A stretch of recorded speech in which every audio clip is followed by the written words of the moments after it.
Hello friends, good afternoon. मैं प्रीति प्रजापति स्वागत करती हूँ आपका अपने YouTube channel all in one study point पर। तो हम पढ़ रहे थे जीव विज्ञान और चैप्टर चल रहा था हमारा कोशिका, जिसमें हमने 2 क्लासेस पढ़ ली हैं। 2 क्लासेस में लगभग 30 से 40 क्वेश्चन देख चुके हैं। यदि आप चैनल पर नए हैं तो चैनल को सब्सक्राइब करें और हमारी 2 पिछली क्लासेस ज़रूर देखें। आज हमारी तीसरी क्लास है, तो चलिए शुरू करते हैं। आज का क्वेश्चन देख लेते हैं। आज का पहला क्वेश्चन, फर्स्ट क्वेश्चन है हमारा, पौधों में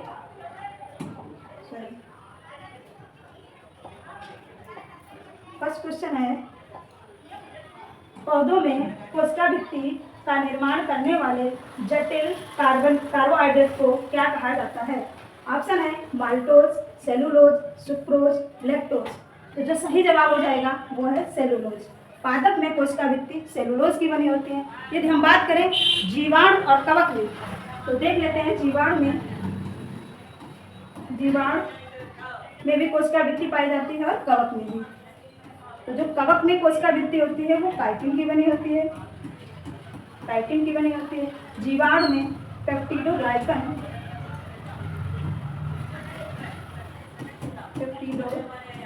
की बनी होती है। तो फर्स्ट क्वेश्चन का जो सही जवाब हो जाएगा option number B. Next question है हमारा, नेक्स्ट क्वेश्चन है, रंगहीन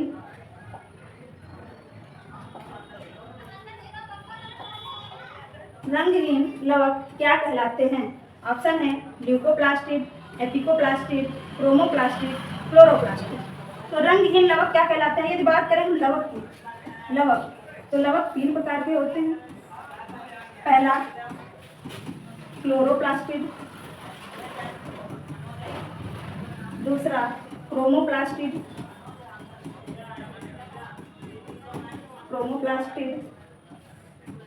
और चौथा तीसरा ल्यूकोप्लास्टिड।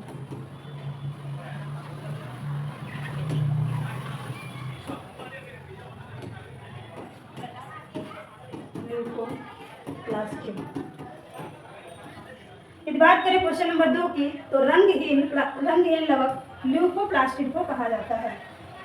ऑप्शन नंबर ए सही हो जाएगा। नेक्स्ट क्वेश्चन की तरफ बढ़ते हैं। नेक्स्ट क्वेश्चन है हमारा, नेक्स्ट क्वेश्चन और आज का सबसे बड़ा क्वेश्चन। दिखने में तो बहुत बड़ा लग रहा है लेकिन उतना ही सिंपल है ये। देखिए, जब आप किसी पादप कोशिका, कवक कोशिका या जीवाणु कोशिका को एक अत्यधिक तनुबाह्य माध्यम में रखते हैं तो पादप कोशिका या कवक कोशिका जल को अवशोषित करेगी किंतु फटेगी नहीं, जबकि जंतु कोशिका फट जाएगी। पादप कोशिका का कौन सा भाग उसे आने वाले जल के दाब को सहन करने में सहायता करता है? समझ में आया? नहीं समझ में आया? चलिए हम समझाते हैं। यदि आप 3 कोशिकाएं लें, एक पादप कोशिका, दूसरी जीवाणु कोशिका, तीसरी जंतु कोशिका, और उसको किसी लिक्विड में रखें, तो होता यह है कि तीनों कोशिकाएं जल को या लिक्विड को अवशोषित कर लेती हैं, लेकिन पादप कोशिका और जीवाणु कोशिका नहीं फटती है और जंतु कोशिका फट जाती है। तो क्वेश्चन का मतलब ये है कि जंतु कोशिका क्यों फट जाती है और पादप कोशिका और जीवाणु कोशिका क्यों नहीं फटती? ऐसा क्या होता है उसमें? तो देखते हैं। ऑप्शन ए है केंद्रक, दूसरा है कोशिका द्रव्य, तीसरा प्लाज्मा झिल्ली, चौथा ऑप्शन है कोशिका भित्ति। तो आप देख पा रहे होंगे कि केंद्रक, कोशिका द्रव्य, प्लाज्मा झिल्ली लगभग कवक कोशिका और पादप कोशिका, जंतु कोशिका तीनों में पाए जाते हैं, परंतु कोशिका भित्ति जो कि जंतु कोशिका में नहीं पाई जाती है, यही कारण होता है कि जंतु कोशिका फट जाती है और कवक कोशिका, जीवाणु कोशिका और पादप कोशिका नहीं फटती। तो आई होप क्वेश्चन समझ में आया होगा। बढ़ते हैं अपने नेक्स्ट क्वेश्चन की तरफ। नेक्स्ट क्वेश्चन है हमारा क्वेश्चन नंबर 4, पर्णहरितवर्णक कोशिका के निम्न में से किस घटक में मौजूद होता है? ऑप्शन ए है हरित लवक, दूसरा है लाइसोसोम, तीसरा है माइटोकॉन्ड्रिया और चौथा ऑप्शन है राइबोसोम।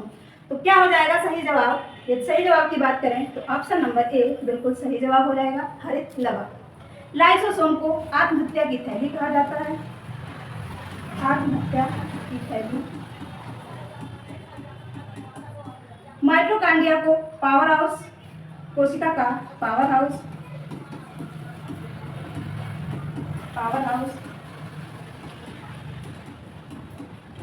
और राइबोसोम को प्रोटीन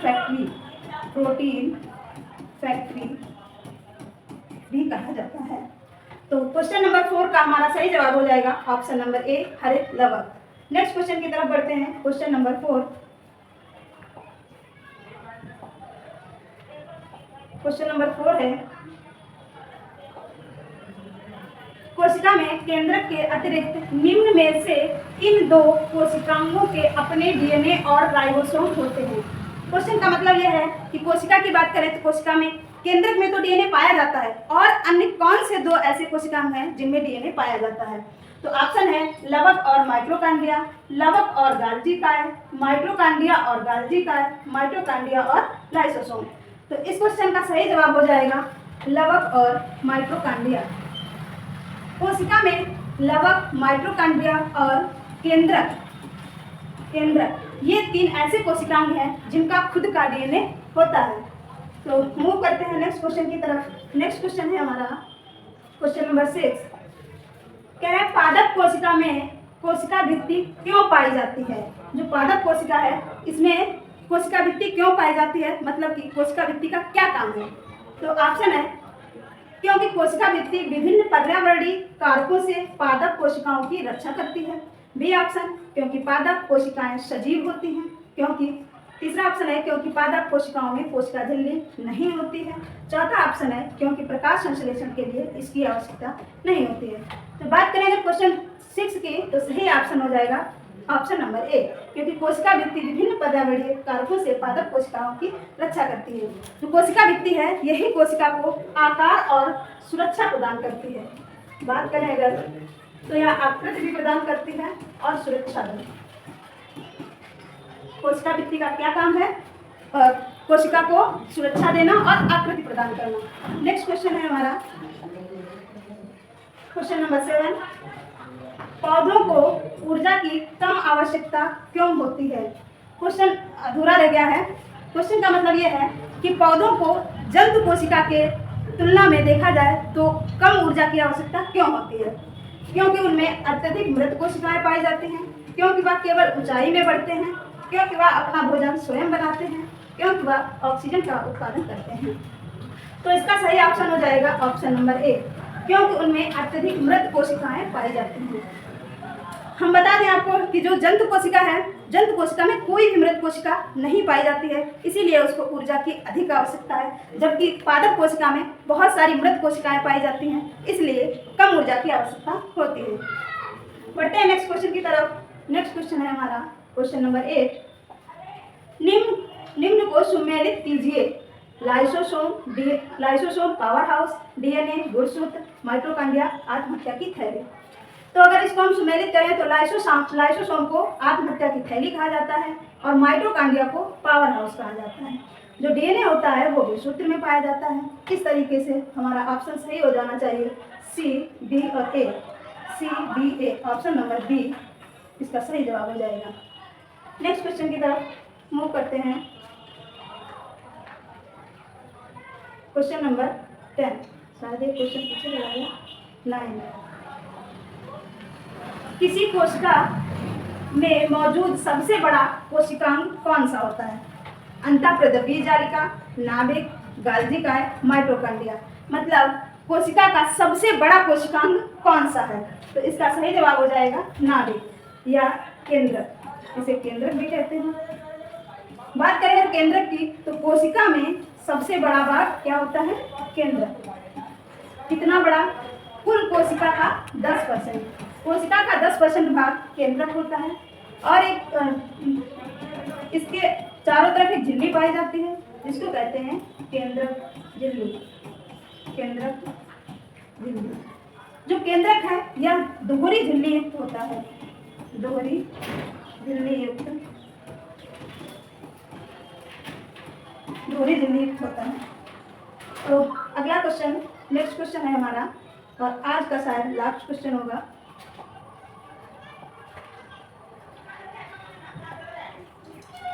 लास्ट क्वेश्चन है, निम्नलिखित में से अर्धसूत्रण के लिए कौन सा कथन सत्य नहीं है? सत्य नहीं है का मतलब असत्य होना चाहिए अर्धसूत्री विभाजन में। तो अर्धसूत्रण 2 चरणों में पूरा होता है, बिल्कुल सही है। अर्धसूत्रण के परिणाम स्वरूप परिणामी कोषों में गुणसूत्र की संख्या 2 गुनी हो जाती है।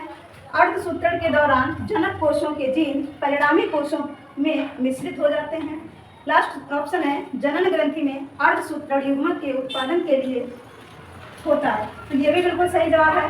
जो अर्धसूत्रण होता है वह सिर्फ जनन कोशिकाओं में ही होता है और अर्धसूत्रण के दौरान जनक कोषों के जीन परिणामी कोषों में मिश्रित हो जाते हैं। ये भी बात सही है। तो इसका सही जवाब हो जाएगा वो ऑप्शन नंबर बी। जो अर्धसूत्रण विभाजन होता है उसमें गुणसूत्रों की संख्या 2 गुनी नहीं आधी हो जाती है। यदि किसी कोशिका में अर्धसूत्रण विभाजन किया जाए तो गुणसूत्रों की संख्या आधी हो जाएगी। यदि यहाँ पे 2n ले लिया जाए तो यहाँ n और n हो जाती है। नेक्स्ट क्वेश्चन देख लेते हैं। तो आज के हमारे ये रहे 10 क्वेश्चन। आई होप आप सबको समझ में आए होंगे। तो आज का सेशन हमारा यहीं पे समाप्त होता है। धन्यवाद।